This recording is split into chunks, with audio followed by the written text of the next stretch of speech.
Hi, this is Jim Cathcart.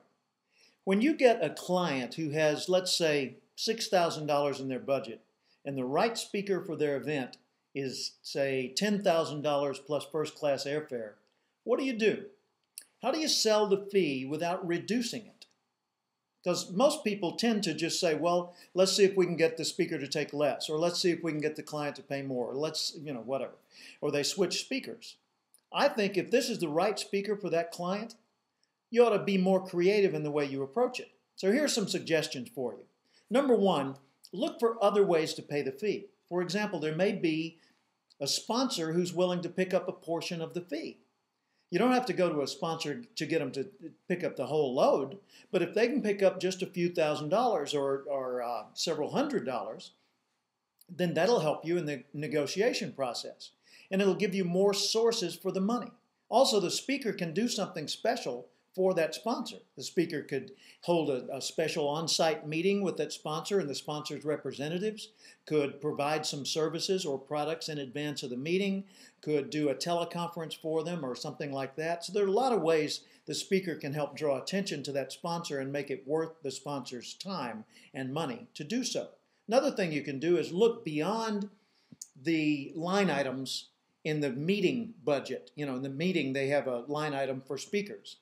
And you might tell them also, look at this as a training expense, and maybe in your training department's budget, you have some extra dollars that could be allocated to this. So that's another way. Another is you could change the payment process. Allow them to pay a portion of the fee from this quarter or this year or this half year's budget, and the other portion of the fee from the next budget. You could set up a payment schedule so that they pay a portion of it now and then a balance of it over time. So if this speaker is the right speaker for your client, look for other ways for them to pay the fee. Another one is expand the booking contract. In other words, make it a bigger booking. Instead of just the keynote speech, have them do a keynote and a breakout. Or have them do multiple meetings throughout the year and book this speaker for several engagements. And another would be book more speakers through your bureau to this particular client. Okay? Another thing is save the client the extra preparation of having 2, 3, and 4 speakers by having this speaker do 2, 3, or 4 engagements, like a keynote, a breakout, an executive briefing, a VIP session, a special workshop, a coaching series for small groups or for individuals, that sort of thing. Another thing you can do, oh, by the way, the reason for doing that is to save the client preparation time, money, added travel expense, all the other things. It's such a better deal for the client if they expand the amount of things that this speaker is doing for them at this event.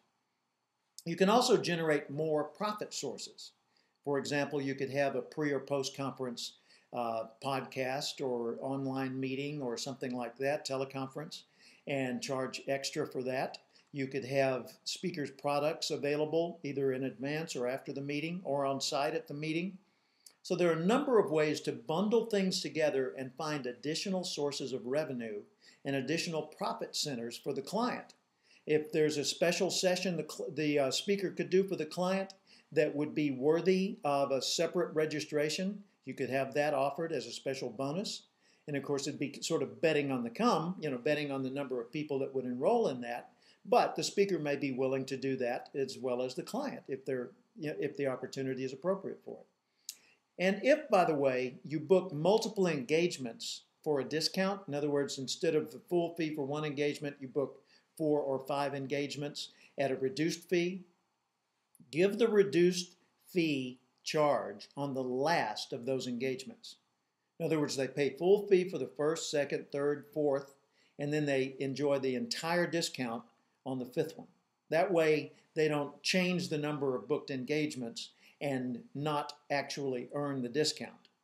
So check with your boss to see what the policies are, assuming you're not the boss, and figure out some creative ways to approach the old dilemma of, well, that's not how much we had in our budget.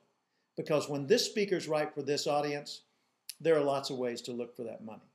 On my website, there are several other tips for you under the Speakers Bureau Resources button.